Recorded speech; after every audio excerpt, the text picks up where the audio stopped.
What up, Easy Nation? It's time! It's time for Star Wars! Yeah! Alright, so Star Wars comes out Excited. technically Thursday, and we're seeing it Thursday. Today's the premiere of Star Wars Episode 7 at Hollywood, the world premiere. So, to commemorate Star Wars and everything that's about Star Wars, we're gonna go meet at Anime Punk 2103. We're gonna talk about our top 10 favorite Star Wars moments. These are moments that happened through episodes 1 through 6, Clone Wars, and Rebels, if we have any of those. So, let's get started! So, Anime Punk, kick off our list. All right, I will totally check out this cool, sweet little pop vinyl I bought yesterday. Oh, that's pretty cool. Uh, Yeah, it's pretty cool. I would show you one of mine, but I left them back home. So I am freaking excited as well, just as excited as you. I'm trying to contain myself right now because we still got 3 more days. yeah, I'm thinking about watching the movies tomorrow. So Again, yeah. yeah, well, it's been a few weeks. So One of the biggest problems I had with putting this list together, I'm gonna be honest, I'm sure you had this problem too, is every moment it seems like has Jar Jar involved. Like I really had a hard time finding a moment that I liked that had Jar Jar in it, that didn't have Jar Jar in it. No? I don't care. So like I don't know how many moments I have from episode 1. Maybe I just have one moment from episode 1. I was just playing. I don't So have any moments with any Jar Jar in it. okay. Whatever. All right. Yeah, I don't have any Jar Jar moments or Ewok moments. So, All right. all right. My number 10 moment, my number 10 favorite moment in the Star Wars is actually from Star Wars The Clone Wars, the animated show. It's when Anakin has his future vision on the planet Mortis, with the ghosts, the father, the son, and the daughter. Mm-hmm. That is one of my favorite moments. I just rewatched it. Gives me goosebumps every time. I know he has his memory wiped, after all that, but Yes. Yeah, it's a pretty cool moment. It's not on my list, so we can talk about it. So, yeah, that's a great moment. Just what do you like about it? I So, love how when the music's playing and it's showing all a bunch of scenes from the movies, and he's seeing all the horrible things he's gonna do. Even after he sees everything, he goes, "Oh my gosh, all these horrible things I'm gonna do." I don't know. It's just really cool. Cool that's a scene. yeah, that's a cool moment. I didn't even think of that moment. I wouldn't I wouldn't put it in my list, but it was a cool moment because in the Clone Wars they never use any of the musical scores from the movies, but you could hear the high pitch of the dark tone of the Imperial March when you the dur dur dur dur dur dur, and you see Darth Vader's helmet, and Yep. it's pretty cool. And what's cool is that the son kind of resembles what the first Inquisitor would be in Star Wars Rebels. There's lots of cool stuff, and that's kind of I think it happens in the middle of season 3, and that's kind of when Clone Wars really started to get cool for me when I was rewatching. Yeah, that's what's good about the Clone Wars. It got as the show kept progressing forward, it kind of grew up with its audience. And I really like that about the show. Yep, me too. We're gonna go back and forth, or you want me to Yeah, go we'll like go. 10 through? Well, let's go back and forth. Okay, So, all right. So my number 10 is Anakin versus Obi-Wan. it's awesome. Yeah, I have that as my number 2. So Yeah. Well, we'll talk about. don't say what it is, so that way it's a little more of a mystery. All right. All right. Whatever. So we'll talk about when we get to Aaron's number 2. All All right. right. So you're number 9. Number 9. My number 9 is from Episode 2, Attack of the Clones. So I know you don't have this one. It's Yeah. No Attack of the Clones, people. this is Anakin's rage and maybe the whole scene where his mother dies, and his rage during that scene. It's the best acting that Hayden Christensen does in the entire prequels. It's good acting there when she dies, and the music in the background, and I you love can you. see the pain and the fury in that scene. The only thing I wish they had done is actually show him slaughter more than 2 sand people. But it is an awesome moment. One of my favorite moments of the prequels, and one of the only good moments of Attack of the Clones. Oh. Ugh. I don't know. I just don't like. I like the. I don't like that. I like the. If I'm going to pick a moment out of that, I would pick the moment whenever they're in the basement of Mos Eisley, or the whenever Anakin's talking to Padme, and you just kind of you can feel the rage, and you kind of get more of the Anakin character. I like that a lot better. So, and I'm not crazy about that scene. I mean, the scene right after when he's telling her about it, one of the things I don't like about it is, I mean, one thing I don't like is he tells her what everything he's done, and she just kind of shrugs it off and is like, "Oh, it's okay." That's kind of weird. Like, somebody told me they just killed a bunch of kids, I'd be like, I want to get away from this guy. She's just like, It wouldn't everyone be has the their first moment. time. Yeah. Anyways, that's one of my that's my only moment from episode 2. I mean, some people really like Yoda at the end fighting Count Dooku. Yeah, I'm not crazy about Christopher Lee lightsaber fighting. I mean, Yeah, he was an old man, and I'm good. And then the only other moment I like from episode 2 is the Jango Fett versus Obi-Wan fight, yeah, that is because pretty. you rarely see a lightsaber versus like guns. Yeah, So, but all right, at least we got episode 2 out of the way. So, all right, so my number 9. I don't know if this is on your list, but my number 9 is Alderaan blows up. I actually do not have that on my list. All right, we can talk about it. So, what I love about this moment was you kind of see how evil really the Empire truly is in this moment. They're trying to get information out of Leia, and when they blow up the planet, it was just like, holy crap! And that's also like when you realize this is like a space fantasy movie. It's not a science fiction movie, because in most sci-fi movies, there's no sound in space, but it makes a sound, blows up, and it's an incredible moment. Also, people always say Vader's always the main villain of Episode 4.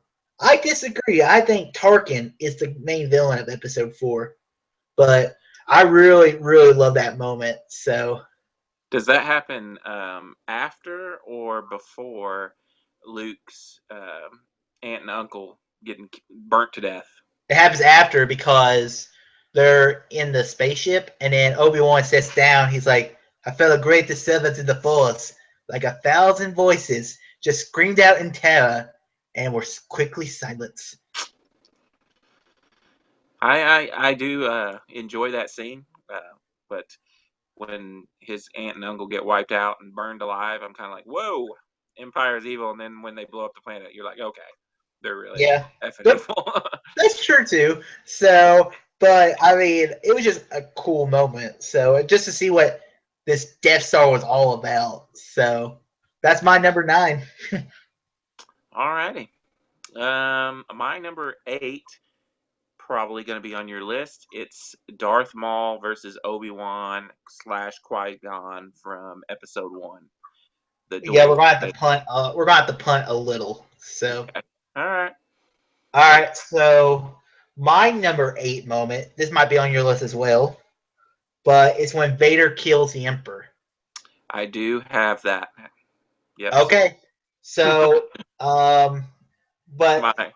on the wait, hold on a second. The now the Duel of the Fates battle is my number 7, so we can talk about that now. Okay. So I really enjoy. It's a really cool lightsaber duel. Yes.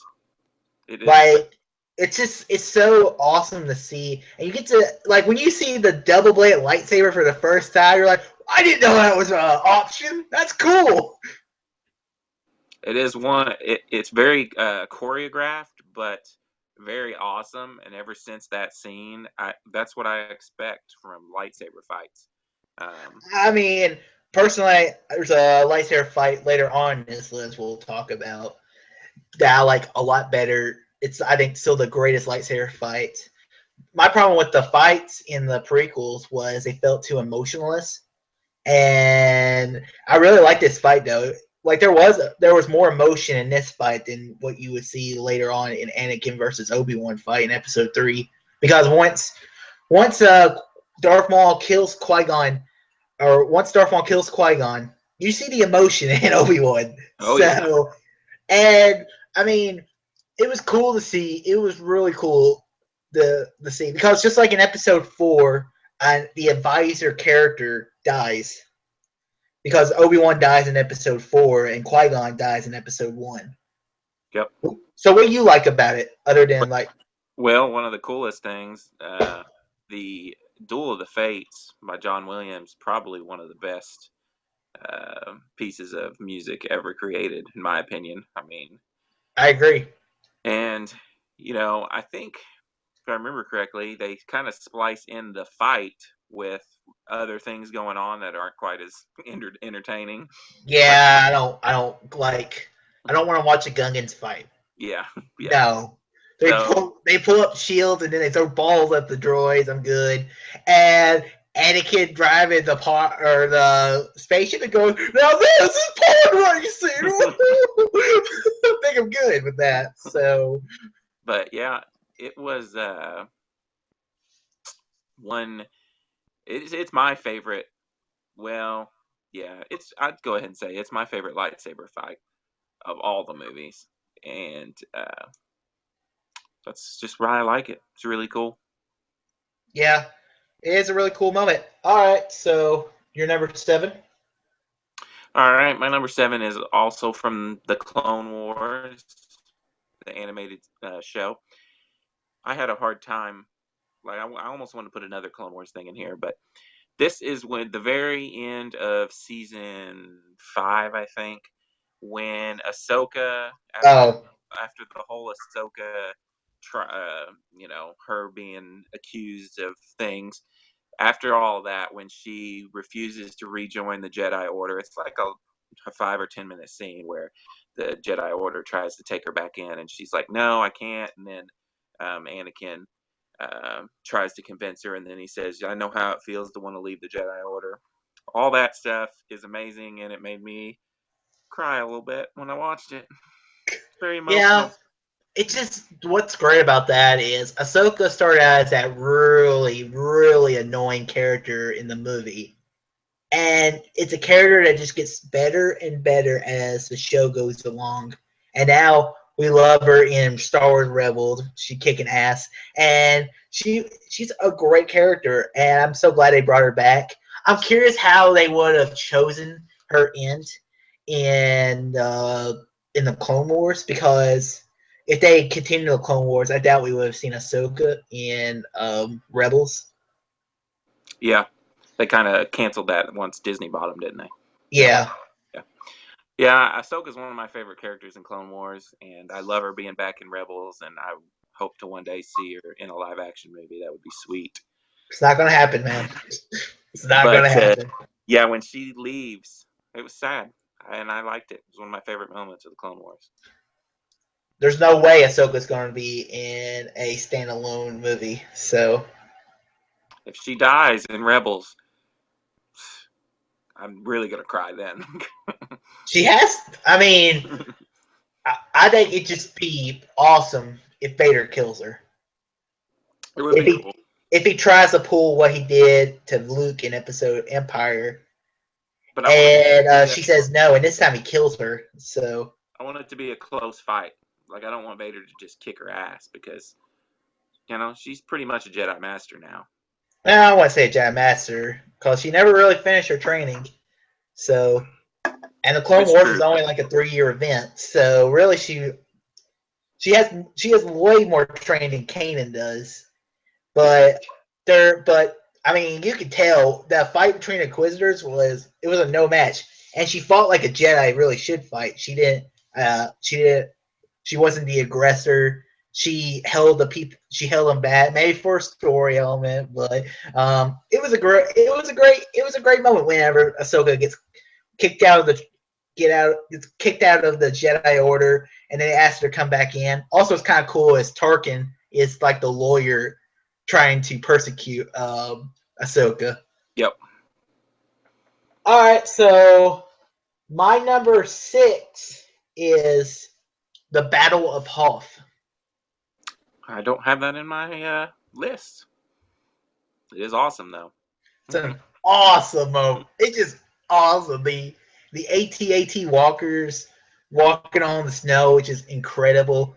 The snow speeders that are fighting the walkers. It's just a great moment. And also you have like Han trying to rescue Leia, a great moment. And it's just an awesome battle scene. It is pretty sweet. I love when the Luke they get the little cable wrapped around one of the walkers, and then when he goes up in one, and I think he throws a grenade or something up in one of them. Yeah, it's just an awesome, or like a perfect movie. Good start to Empire Strikes Back. Yeah. Yep. All right, your number 6. My number 6 is Luke destroying the Death Star. We're gonna have to punt a few. Hey, it seems like you've frozen up on my screen. I don't know why, but am I back? I can hear you, but you're not really moving. Your face isn't moving. Well, I see your face. All right. All right, so my number 5 is the explanation of the Force in the Clone Wars from Episode 4. Oh, yeah, I don't have that. All right, so what I love about this moment is you learn everything you need to know about the prequels. And Obi-Wan talks about his father, and that's everything you judge of what Obi-Wan about Anakin in the prequels. He was the best starfighter in the galaxy. He was a cunning warrior and a great friend. And you see a bit of that in Episode 3, but you also see a lot of that in the Clone Wars series. Yep. And one thing I really like he talks about Darth Vader, or otherwise known as Anakin. He was like, "How did my father die?" He was like, well, Darth Vader was a pupil of mine before he was turned to evil. Vader was seduced and killed. Vader was seduced by the dark side of the Force. The good man known as your father died by this man." And because it's kind of cool, because in Episode 6, he's like, "You said my father died." He's like, "Well, in a certain point of view, he technically did die." So I really like that moment. So, and then also you get the explanation of the Force, where it's not where Obi-Wan says, "Well, it's all about the midi-chlorians in the air." No, it's the Force is the energy. It surrounds us. It doesn't need. The Force did not need explaining like they did in Episode 1. And but it's just an awesome moment. Yeah. That's a pretty cool moment. I don't know if I'd put it in my top 10, but... Well, I mean, everything you base the prequels on is the explanation of Obi-Wan. And then you learn more about, it's your only brief detail of Anakin. And then you get the information about the Force, which is awesome. I'd never quite understood why Obi-Wan does not recognize R2-D2. What has he got? Dementia out there in the wood, out there in the desert? All right, first of all, they didn't make those movies back then. They didn't think it was going. They didn't know it was going to be like, if you read about the stories of Episode 4, the people that were working on the sets, thought this was going to be the worst movie ever made. Well, then Lucas should have, when he made the prequels, kept R2-D2 away from Obi-Wan. Yeah, and also had not Anakin build C-3PO. Yeah. Which is so stupid. So we don't need everything, but like, well, there's a choice. It needs to be in the movies. I mean, I love R2 and I kind of like C-3PO, but I don't need them in the movie. I don't need them in every movie. Like, I doubt we'll see a lot of R2 in this movie. Yeah, I don't think we will either. I think it's going to be the BB-8 movie. Yeah. Droid-wise. Yeah, I agree with that. 100%. And C-3PO, I mean, he'll be with General Leia, so. Yep. But I don't think we'll see those two hardly barely in the movie. You think R2's maybe hiding with Luke somewhere? Yeah, it could be. So might very well be. Yep. So. All right, what number are we on now? 5? Did you do 6? Yeah, we did. Yeah, we're on 5. All right, my number 5 is Luke's rescue of Han Solo. Pretty much the first 20 minutes of Return of the Jedi. Okay. Yeah, I don't have that in my. I had that in an honorable mention. Just the Jabba Palace heist scene. It was pretty cool. I love it how they reintroduce all the characters slowly. You know, first you get the droids, then you get, oh, hey, look, here comes this bounty hunter who ends up being Leia, and then finally Luke comes in. And when Luke finally does come, you can tell he's changed and he's a badass now, and just doing Jedi mind tricks, and they got the whole plan at the end where he jumps off the board, and all that stuff is really cool. And I just think it's an awesome opening for the movie, kind of like you did for the Battle of Hoth. I like this better than that. No, mainly because of, I don't know, it's too cartoony. So the scene where the girl's singing, that's kind of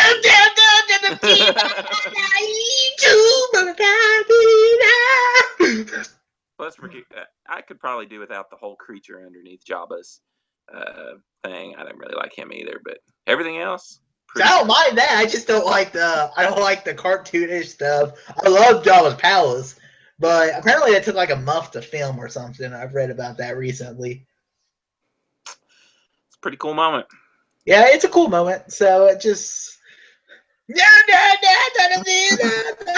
of my when Han's waking up from his being defrosted, and he's in the cell with Chewie, and I guess Chewie's telling him, "Oh, don't worry, Luke's coming to rescue us, and he's a Jedi Knight now." And when Han's like, "What in the world are you talking about? Everybody's got delusions of grandeur." Yeah, I saw that. Awesome. I saw you talk about that in your episode 6 review. Yeah. That's a good point. So yeah. It's an awesome moment. Makes me. Yeah, I agree. All right, so my number 4 is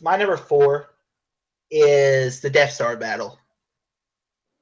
And so you had that at number 7 or 6? Well, Luke destroying the Death Star, yeah, number 6. Yeah. Well, I just have the Death Star battle. Yeah. So, okay. Yeah. Because that's technically what it is. Yeah. It's like World War II dog fighting in space. Yeah. And it's pretty freaking awesome. And pretty much they all die. Yep. The only 2 people that live is Luke and Wedge. And one of the books I read from the new canon, Heir to the Jedi, which was the Luke Skywalker book, it wasn't that good. But what's good about the book is you see him talk of his mindset about his friend Big Stein, because it was his best friend ever, and you kind of see emotional downplay from that. I really like that moment, but it was just a great moment, especially because he always thinks that Obi-Wan he thinks he's just going crazy because he's hearing a voice, and he gets rid of the computer, and Vader's like, "I got you now," and Han going, Yahoo!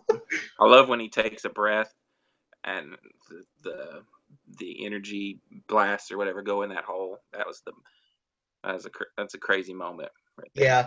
But Using there the are so many great quotes from just this battle alone. Just stay on target. Stay on target. Yeah. And another one I've been saying a lot, waiting for the Force Awakens. Almost there. Yep. So yeah, it's a great battle. It just makes episode 4 so awesome. The battle still holds up to this day. Yep, that's exactly what I was about to say. It still looks awesome to me. And because, in that movie, there's not really a lightsaber battle. I mean, there is one, but it's not really that great. That was the first movie, so you can't really blame them for that. But you get your awesome space battle, so that makes up for it. Mm-hmm. And them using models and using practical effects, it's crazy. So, and I'm so glad they're bringing that back for the Force Awakens. I hope we get like a kick-ass space battle in episode 7. All right. My number 4 is Yoda's death in Return of the Jedi. Yeah, I don't have that, so we can talk about it. Okay. When I was, probably saw this in my review, but I just recently rewatched this, and I can remember when I was watching these movies as a kid, this scene really boring the crap out of me. But now you go back, and I mean, there's so much that happens in that scene. I mean, he goes back thinking, "Oh, I got to finish my training." Yoda says, "Your training's done. You just got to face Vader." That's awesome. He finds out Leia's the sister. We get, he tells him Well, you technically, he doesn't know. He technically doesn't learn Leia is his sister until Obi-Wan talk. So That's true, but I'm including that in this. All the yeah, things okay, that that's fine. Leia, That's fine. yeah, and when he tells him that he's gonna have to pass on his Jedi ways because he's the last of his kind. All that stuff is really awesome. Um, Yoda throws a joke in there on his way out about how you know how you're not gonna look as good as I do when you're 900 years old. Yeah. It's all kinds of awesome. Look as good. You will not. Yeah, it's I don't know. I really like the scene, especially here lately when I've gone back and watched Jedi again. I really liked it. Yeah, I like the goofy Yoda more than I like the serious Yoda you get in the prequels. You don't like the Goofy Yoda? No, I said I like the goofy Oh, Yoda more than I like the see, serious Yoda. it's one of the things that was weird to me. I mean, he's not as goofy when he's on his deathbed, but But yeah, yeah, but you know what I mean. Yoda's Empire fair. Strikes Back.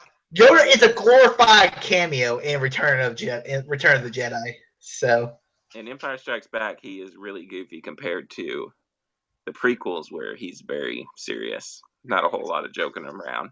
he's been eating a lot of roots, man. He's gone a little nuts. I guess so. I guess that's what. Yeah, in my honorable mentions, I had a few Yoda moments, but they didn't make the list. So, but yeah, I really like that moment, and it really set up Leia being Luke's sister at the end of Empire Strike, because a lot of people thought they just threw it in. Whenever Luke is like talking, and Leia Oh feels, yeah, they yeah. really set that up at the end of Empire. So you can't really take all the credit for Return to Jedi. Just threw it in there. He basically just confirms his suspicions. Yeah. Yeah, which yeah, in Empire, I don't have hardly any faults with that movie, but the Yoda scenes you get your weird training montage and you get whiny Luke, which kind of keeps me from putting that in my top 10. I don't understand that at all. I just don't get that one bit. So I don't know. I disagree 100%. I mean, everyone would whine that moment, so it's human nature. So, And how but to many compare people did that he to train with Yoda? Do what? How many days does he train with Yoda? Is that like a 2-day period? It seems like it's very. I figure it's a couple weeks or a week, at least a week or so. Seems awful quick. But that's probably just how they had. But Luke is really strong in the Force, though. That's always been the the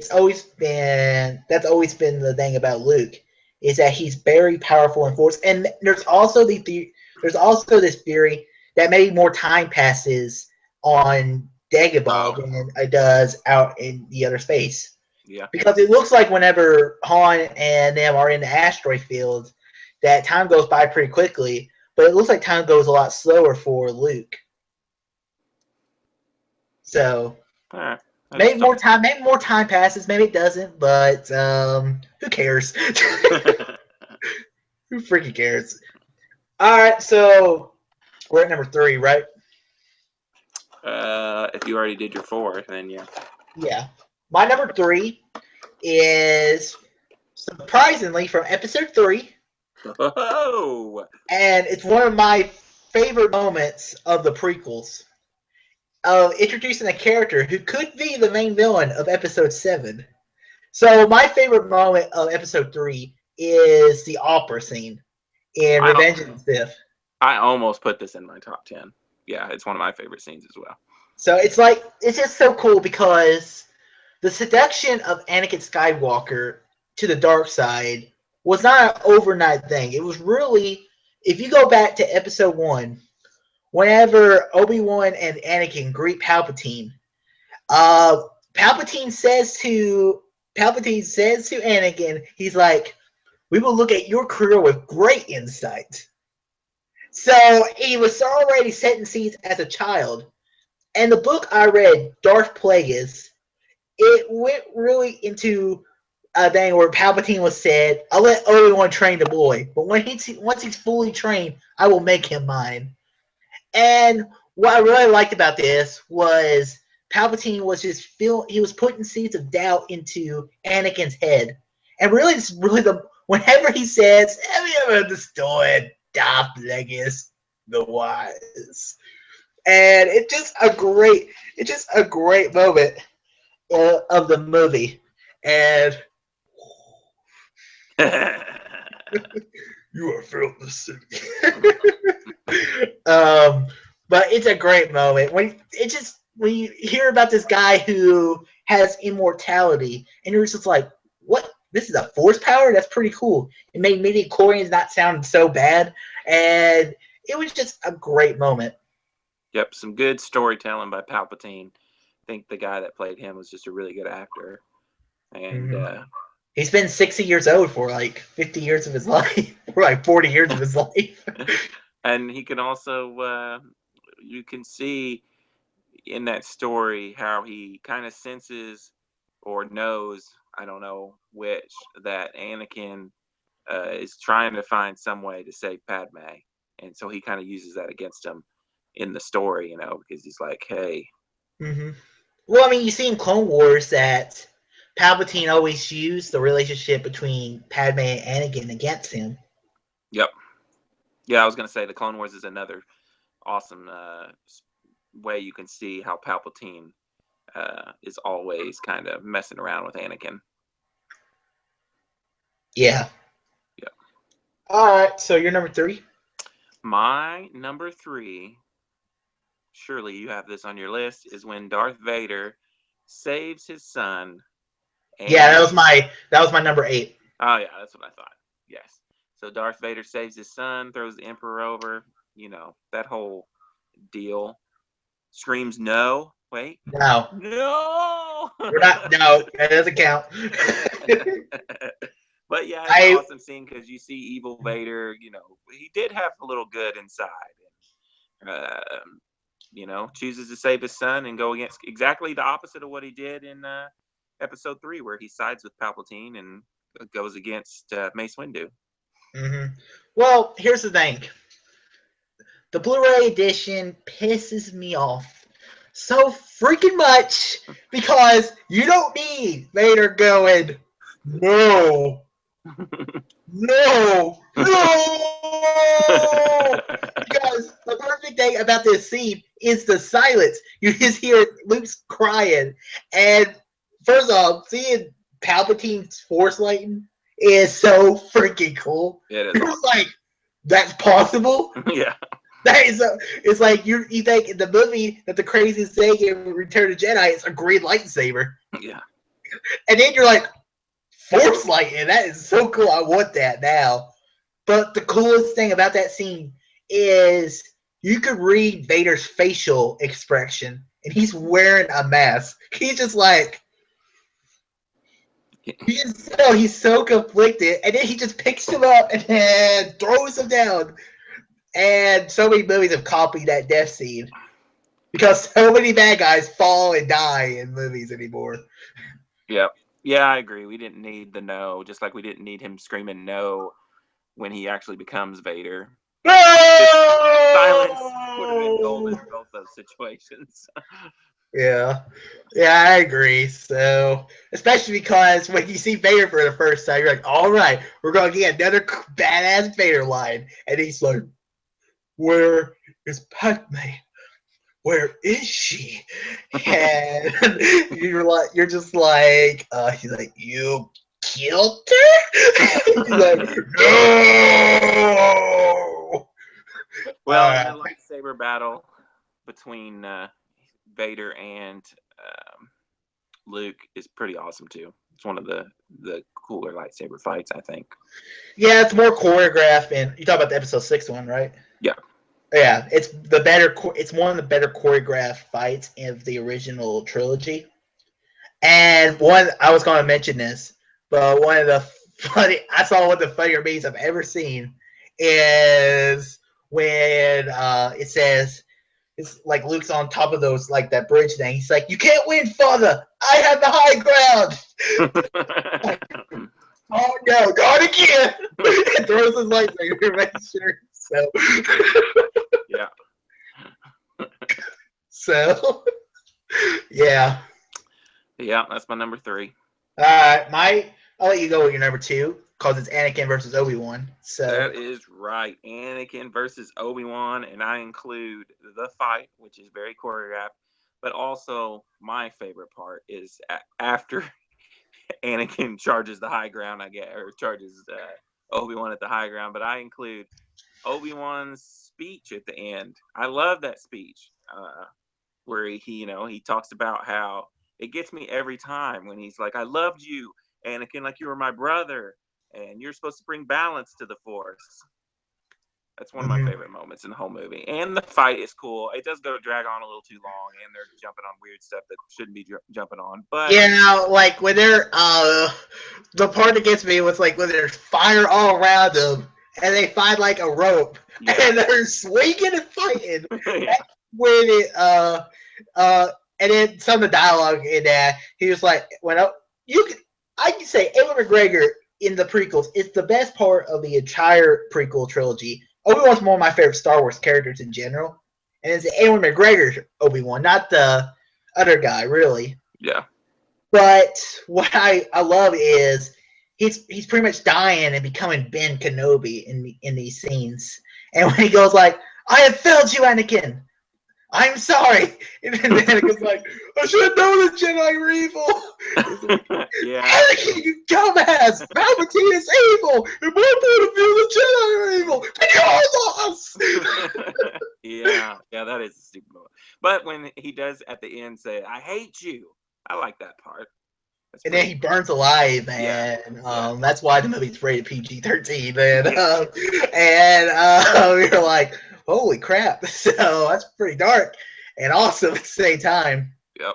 I didn't put this moment in my top 10, but that moment when you see Luke, whenever you see Anakin becoming Darth Vader and the twins being born, and whenever they pull him up, it's so awesome. So all right, so my number 2 is, I can't believe this isn't on your list if it's not your number 1, but is when the scene at the carbonation chamber, Han Solo is going to be carbonated. Yeah, I almost had. Well, I was going to just say the fight between Luke and Vader, that was probably, right on the verge of my top 10. That's not your number one. Well, my number one, well, yeah, it is, but Okay. Yeah. Because talking about when they freeze Han before the fight. Yeah. Now I'm talking about one of the greatest moments in movie history. When one of the greatest impromptu lines is ever said. And Leia goes, "I love you." And Han goes, "I know." The most badass line of all time. Because the original script, Han Solo, Harrison Ford was supposed to say, "I love you too." But Harrison Ford was like, "I don't think Harrison Ford would say that."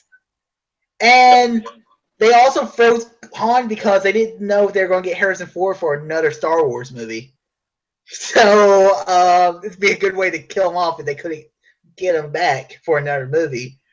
But it's just such a great moment. So I know, because they do that again in Return of the Jedi. Yep. When Han goes, "I love you," and Leia's like, "I know." That is one of the better parts of the whole indoor garbage. Yeah. All right, so let's go with our number one. So obviously it's Darth Vader versus Luke. Somebody vacuuming in your house, or Do what? Somebody vacuuming in your house? No, that's my computer. Oh. Yep. I put Darth Vader to Luke Skywalker. Luke, I am your father. So I was a little bit more specific. I guess I could have just bunched it all, the whole fight and everything in there. For me, it's the greatest lightsaber fight in Star Wars history, mainly because the fight isn't choreographed. It's a little more choreographed than it is in Episode 4. But what's great about it is it's emotional. You actually can see Luke and Vader fighting, and Vader's just freaking toying with him, going, That's what "Oh, I'd say. easy." It's not even a challenge for Vader. I figured you would definitely have this as your number one too, because he does say all too easy. Yeah, it's why we are all here. Without that moment, we are not here talking about Star Wars right now. But it's such a cool moment when, he's using the Force and attacking stuff with Luke, and Luke's just missing terribly. It's just so awesome. And the Imperial March plan. Now, when he goes, "Luke, I am your father," and the Imperial March reaches the highest point, and he goes, it's like, "No, that's impossible! No! No!" Yeah, it's definitely one of the greatest cinematic. I don't know if you would call it a twist. With the greatest cliffhanger in movie history. Yes. Because I've heard people say that when they saw it, they thought Vader was lying. Even James Earl Jones, who voiced Vader, thought he was lying. Now, in Pitch Perfect, I know this is weird to bring up Pitch Perfect, but yeah, how dare you? What's her name? Anna Kendrick in Pitch Perfect. She's hot, but her character in that movie brings up that we were supposed to know that Vader was his father. Like they apparently drop hints throughout the entire movie, and also Vader apparently in German means father. Yeah, apparently, but I'm not German. So we live in the '80s, so we can just pop in the next movie. But those poor people had to wait 3 years. Yep. And it's like the ending of that movie is they're looking at the gaps, looking at the galaxy. Movie ends like, done. See you in 3 years. So, and it's just a great. And then also when you hear Vader, he says he's like, "Luke, you can destroy the Emperor. He has foreseen it. Join me, and we can rule the galaxy." It's father and son. Because throughout the series, and when you see in Episode 6, Vader's pretty much the Emperor's bitch. Yep.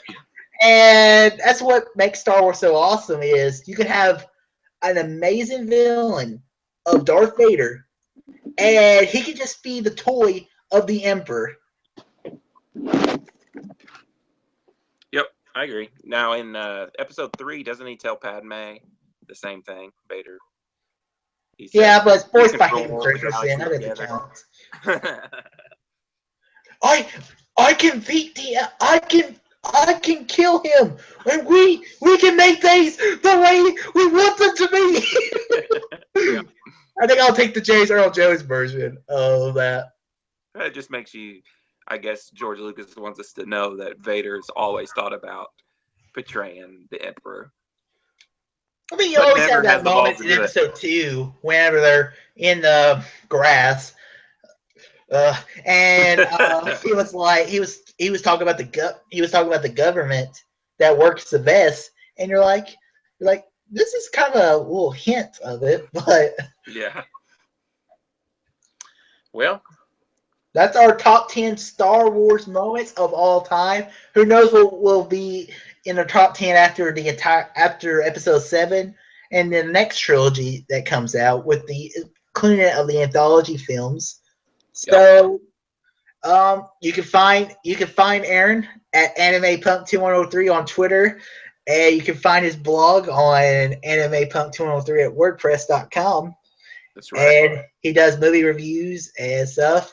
And we'll be joining together for our annual, because now it'll be our second time. So now we can actually say it's going to be our Our annual second top 10 annual. movies of 2015. So might maybe come out 2016 if I can convince Aaron. But and you can find me here on my YouTube channel at Darth Easy. And that's about it. Peace out. All too easy.